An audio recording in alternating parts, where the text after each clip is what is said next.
sleep and not. Okay, what food do you like? I like apple. Why do you like apple? Yes. Oh, Because it tastes good. delicious. Delicious. What animal do you like? I like cat. Why do you like cat? Go. Why do you like cat? Because? Now, we will proceed to your speaking test unit 5 and 6. Are you ready? Okay, now, what does the sign mean? If we do not enter, What does the sign mean? it will turn left. What does the sign mean? This will go back to What does the sign mean? this turn right. Now, where's the school? Is in front of the monkey. Where's the zoo? Is next to the monkey. Where's the stadium? Opposite the school. Where's the library? It behind. Okay, next. What is this? Oh. Over. Go over. Go over. How about this one? What is this? Here. What is this? Go. What is this? Go straight. Now, how do I get to the park? Go straight. And traffic light. And turn right. Is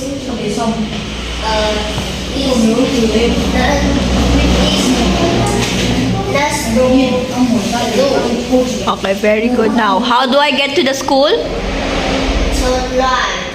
Go straight. Corner. Go. The moon is on the left. Okay, how do you go to school? Go to by motorbike. I go with. I go attach with my dad. Now, what is this? Bicycle. What is this? My dog. What is this? Describe the picture. I saw. Describe the picture. Again. Describe this. Again, what is this? Big. This one. Weak. This one. Tall. Sleep. What is this? Strong. Short. Now, this. What part of the body is number 1? Eye. How about number 2?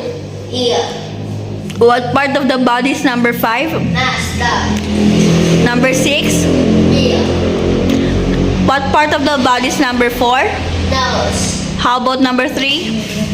Mouth. Describe your family. Didi. Oh, describe your family. My mother and Belinda.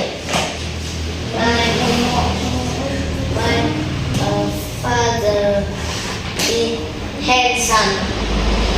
Is big. My grandmother, grandfather, big,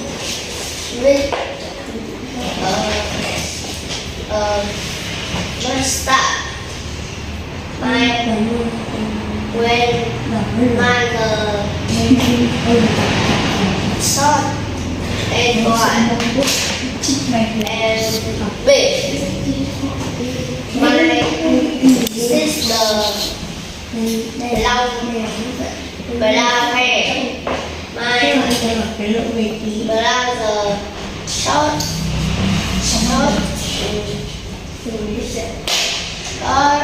brother is sleep. Okay, next. Does Kim have long straight hair? Yes, she does. Does your grandfather have short gray or long gray hair? Short, right. Okay. Does your mother have a long black hair? No, she doesn't. She has. No, she doesn't. She has. Chocolate. Now, describe number 1. Handsome. Describe number 3. Cool. Describe number 2. Pretty. Describe number 4. Yeah. Describe number 5. Oh.